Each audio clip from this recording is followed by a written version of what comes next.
Am I the anus for getting an old lady's car towed because she reported me to our property manager? Check out this video in podcast form by searching Austin Stories wherever you listen, or check the video description for a link. I, a 25-year-old male, was doing an oil change on my car in the back parking lot of my apartment complex.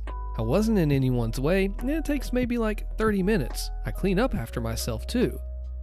It's technically not allowed, but who gives a crap? I'm paying $3,000 a month. I'm not the only one who does it either. I've seen others spending hours on their cars out there.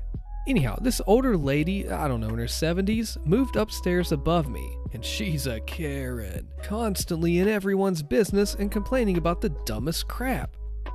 She walked all the way over to me with her crusty white dog and asked if I know it's against the rules to do mechanics on your car in the lot. I'm like, oh no, I had no idea. She angrily said that she'll report me and called me disrespectful. I just ignored her and finished up. I see her speed walking over to the property manager's office, and the next day I get a fine for $20 wedged in my door, saying that they received an anonymous report that I was working on my car. I was ticked off. The property manager, Dan, who's in his 40s, a male, has rode over on his golf cart to chat with me while I was working on it in the past. He's very chill, and he doesn't care about most of the policies unless you're committing a crime or actively disturbing the peace. He apologized and said that he unfortunately has to do it once someone puts in an official complaint, since his bosses will see it. They'll make a big stink if it's not dealt with. He told me that he personally doesn't care, and he suggested that I do it late at night when it's past Karen's bedtime. I was kinda fed up with her at this point. I asked if I can make an official report that someone has a car in the lot that has expired tags for the last month. Karen's husband's car. He just had surgery, so they haven't been able to get it renewed at the DMV, I guess. Dan started laughing, and he was like, oh man, really? That's devious, brother. I said, yeah, put that crap in. Our state gives the right for private property owners to tow any car with expired tags without notice. The car was towed the same day, and she flipped the heck out. It was hilarious. The cherry on top was Dan informing her that he couldn't do anything because they had received an official complaint. I and a lot of neighbors are nosy and watched the whole debacle outside. And I piped up and said that it's unfortunate how some people need to learn to mind their own business and chill with the reporting. She started crying, saying that she doesn't have the money to get it back since it's $300 total. Too many bills with the surgery. Oops. I told my buddies, and they think it's hilarious, but I've also heard some of my friends call me a major butt and went too far since she's just old and taking care of her husband. They said $300 was overkill when I was only fined $20. Whatever. I think she had it coming. She was constantly reporting people for the dumbest things. I mean, she screamed at little kids for coloring chalk on the sidewalk since it's against the rules. She also reported a teenager for keeping his bicycle on the balcony instead of the bike rack. It gets rusty out there with the rain. He's had it up there for years and never was a problem before she moved in. She's been staying inside for the most part since, so no reports have come in either. I kinda feel bad since she hasn't gotten the car out of the impound though. Am I the butt? An update. If anyone cares, I saw the car in the lot this morning. I believe the grandson got it back for her. She still hasn't done her daily patrolling yet, so maybe she learned her lesson. Most are saying not the anus for doing this. What do you think? I think Karen should learn to be a little bit nicer. Yeah, you gotta follow the rules, but come on, Karen. What have you done? If you want to get cool badges and see some videos early while supporting me in the channel, click the join button to become a member. Thanks. Karen gets towed from the ER for blocking emergency lanes. So my boyfriend had a little accident at work today and needed some stitches. While we were waiting, a car stopped right at the entrance. We assumed that they had someone disabled in the car and just wanted to load out real quick and then find parking. Well, guess what? It was Karen, and she was alone in the car. She got out and waddled inside. Seriously, she walked like a penguin. With us, shouted at her. The nurse said, "You cannot park there. That's for ambulances bringing in emergencies." And Karen replies, "I'll be just a minute. I just have a few questions." While she said that, she kept walking. "Be that as it may," nurse replied, "this is for ambulances only. Seriously, you need to park your car away." Karen just waved her hands like swatting away an annoying fly and started to walk faster. Now the nurse suddenly talked in a very hushed voice so that only we could hear her, but Karen could not.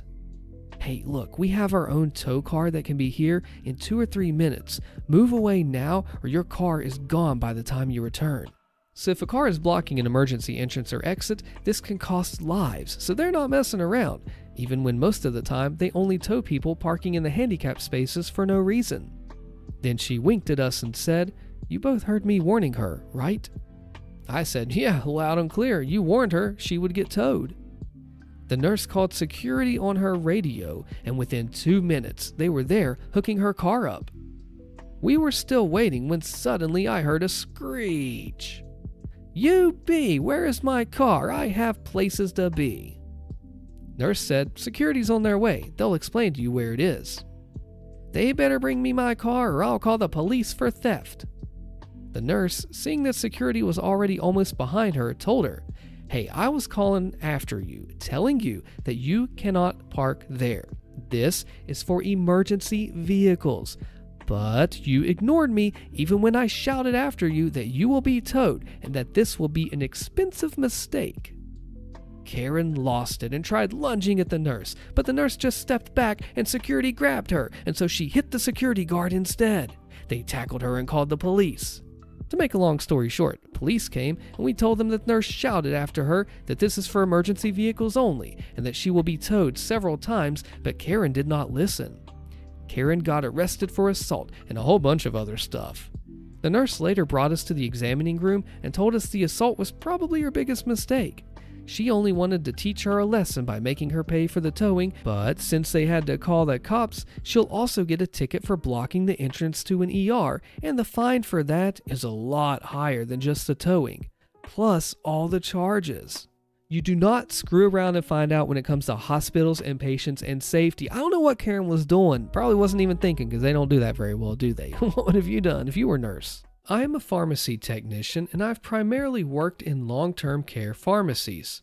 These operate like warehouses, and they're closed to the public. The majority of our business comes from nursing homes and assisted living facilities. The drugs are packaged in such a way that any unused portion of the prescription is sometimes able to be returned, and the patient would receive a credit on their bill for that fill. So if they take 30 pills, cost $30, but they only take 10, they could get a credit on their account for the $20 worth of pills that they didn't take, and we would be able to resell those pills. Long-term care pharmacies also tend to supply things like IV pumps and fluids, compounded drugs like specially made creams, and other supplies like dressings for wounds and syringes. Now for our story. I was forced to quit my job right at the beginning of last month by my lovely ex-boss that we will call Bob. Prior to my quitting, I was the only purchaser for the entire pharmacy, meaning that I bought everything that we used. The primary thing that I purchased was, of course, drugs. Now, the scale of our operation was nothing like your local CVS. When I left, we had 13 facilities, the largest of which had 300 patients alone. The majority of our patients were medically complex and needed 5+ prescriptions each. My average daily cost for just drugs would easily go into the mid-5 figures. Every day I would check in and log every single prescription that came in and put it away. This alone could easily take 2 to 3 hours depending on the size of the order. In addition to this, I was responsible for sorting and processing all those prescriptions that could be returned. Usually they came back to the pharmacy in 55-gallon trash bags, and I would usually get about 10 bags worth a week. I was taking care of all the IV equipment, including tracking where it was and when it needed to be serviced. I was also responsible for ordering our packaging and shipping supplies, coordinating shipments, ordering all the office supplies and break room necessities like coffee.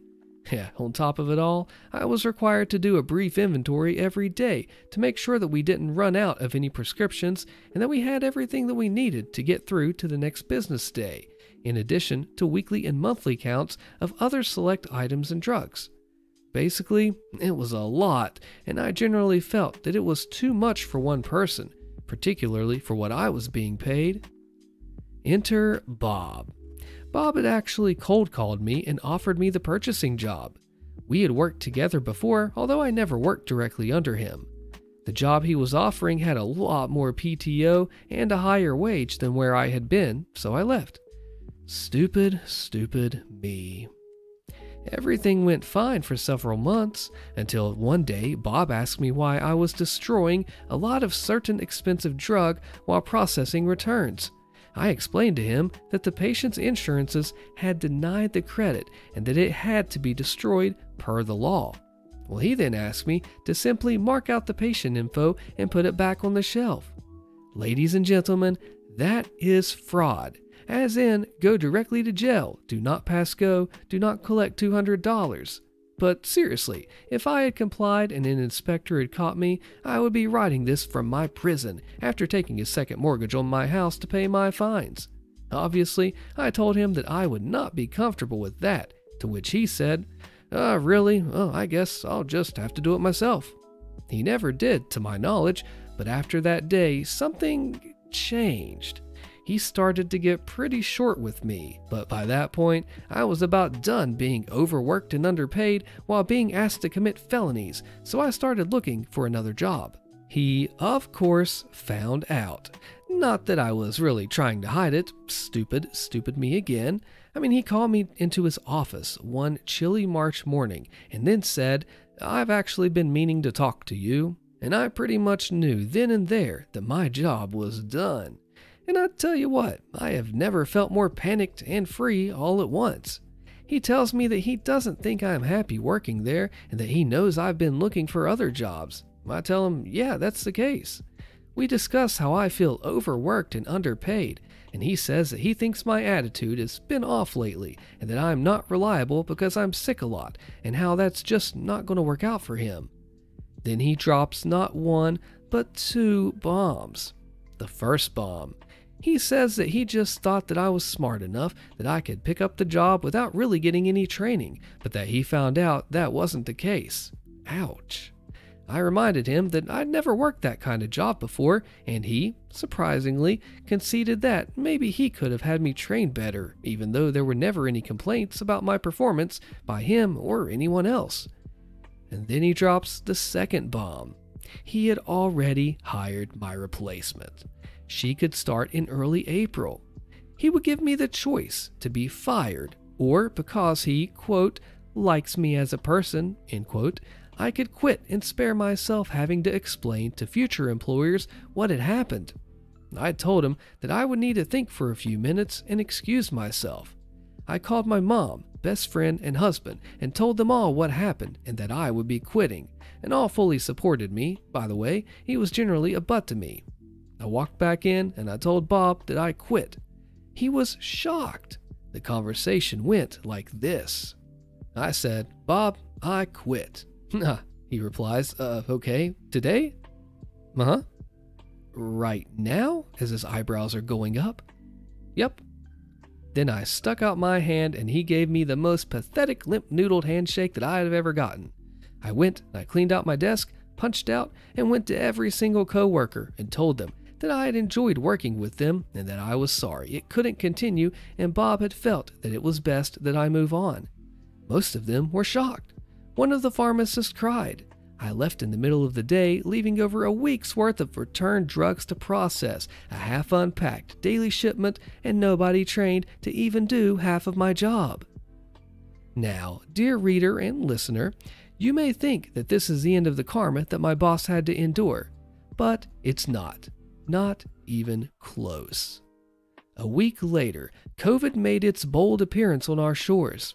As a result, the replacement purchaser decided to back out. Bob had to scramble and ask one of the remote technicians to come in and be the purchaser because she was the only one that he could convince to do it. Except, here's the thing. She's refusing to take the position until COVID is over and done with. That leaves good old Bob to do all of my work and all of his. Last I heard, he was coming in at open and staying until close to try and keep up with it all, and was ticked about that. Guess he overplayed his hand and got what he deserved.